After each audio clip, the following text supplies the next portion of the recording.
Well, after returning from that shower of shite yesterday, um, I'm pretty much feeling deflated, to be perfectly honest. Just bear with me, let me change the camera a little bit. There you go. I feel deflated pretty much, to be honest, because we didn't look like scoring. We didn't look like we were going to remotely penetrate West Brom after going behind. We just looked flat. That was it. We didn't look anything like we should do. And I know Jermaine Lens was missing, but you had Jan and Villa, you had Catamol, you had Barini, Johnson who came off the bench, you had Fletcher who worked his socks off against West Ham, but we all know we can't rely on him to perform like that regularly. We've got good attacking play. Yeah, Jermaine Defoe come on the bench. He's now got to start starting games as well and all. Um, Honestly, the result itself doesn't piss me off as much as what other results have in the past, because I felt in the first half actually Sunderland actually tried a lot. We actually went forward a fair bit, although we were a bit toothless in the final third. But defensively, we just kept West Brom out. We just didn't capitalise on anything. And then second half, to be fair, when I was actually at this game, by the way, I went to the toilet in the second half, so I actually missed the goal. But I'll tell you what, I actually then caught the goal later on highlights on the SCFC website when they do the extended and quick highlights channels or videos, and to be honest, there was debates about whether there was a foul on the keeper from Berahino. To be honest, I don't think there was. I think that it was good play by Berahino because, of course, he's a forward. That's what he's paid for. Pantilimon, though, that's another clanger, mate. That's now 3 points that you've cost us in the last 2 matches. And that's really starting to get worrying now. Because although you could argue against West Ham, okay, had he not made that mistake and Pyatt hadn't scored the equalising goal, would we have held on for the win? Chances are, knowing Sunderland, probably not. But with this one, West Brom just weren't great. West Brom was shit. We were just terrible. In the second half, anyway. We were terrible going forward. Defensively, we looked alright, actually. It was the opposite way around this time. But going forward, where we've been usually quite good this season, just didn't offer anything.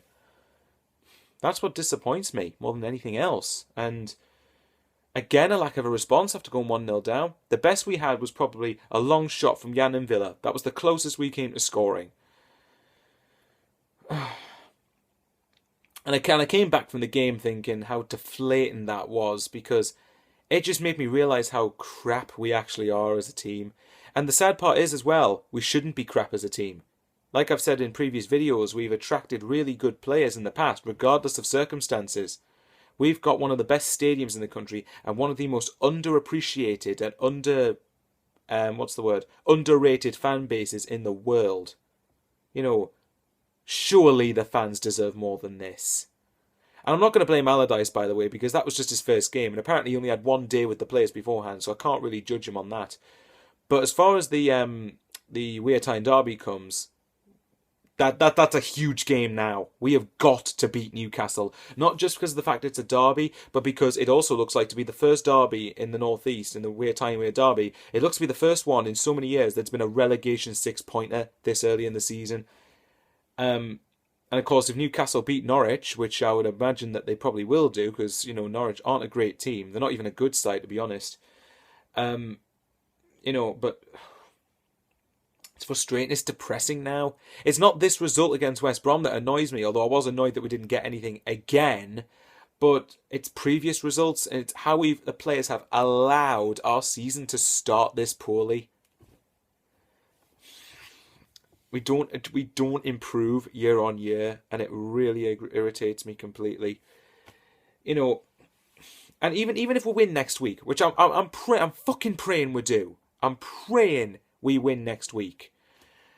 I want to beat Newcastle like every other Sunderland fan does. But even if we do beat them, I'm still going to be a little bit deflated after that, thinking, well, so what? I mean, yeah, great, get in. It's a win against your rivals, fantastic. But are we going to build on this? Are we going to go to Everton and get a draw? Are we going to beat Southampton? Palace, Stoke, are we going to get anything out of those games? No, in Sunderland, probably not.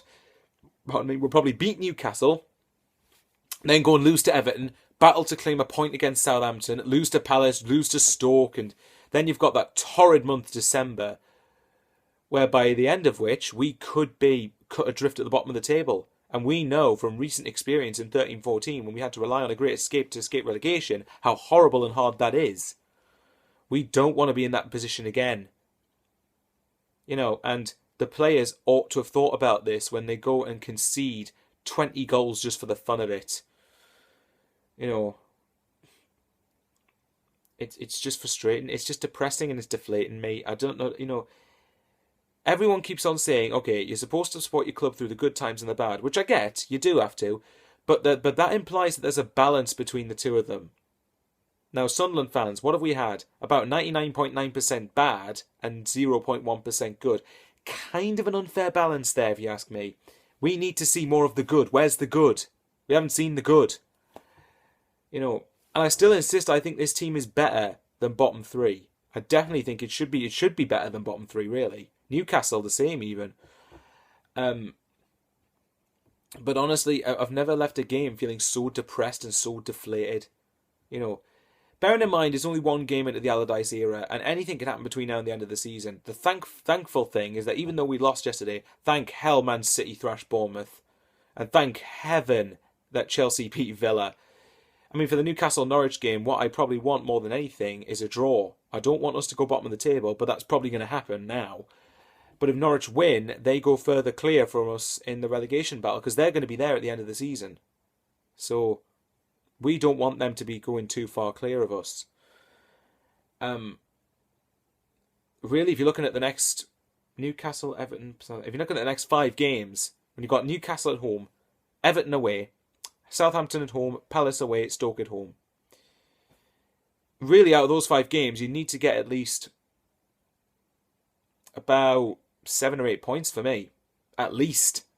I think you need to target wins against Newcastle and Stoke. But even then, that's no guarantees either, because I don't think neither Newcastle or Stoke are bad sides.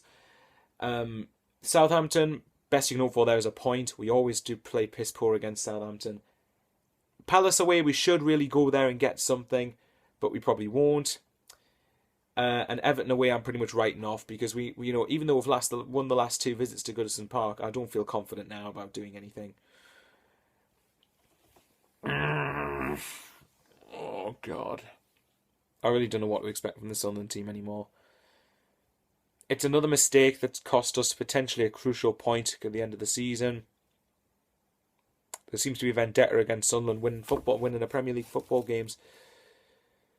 Guys, let me know what you think in the comment box below. Like, subscribe, the usual shit. You've seen it from every other YouTuber out there. But let me know what you think. I mean, I just feel very upset and depressed after that. Just purely because of how toothless we were in terms of goal scoring.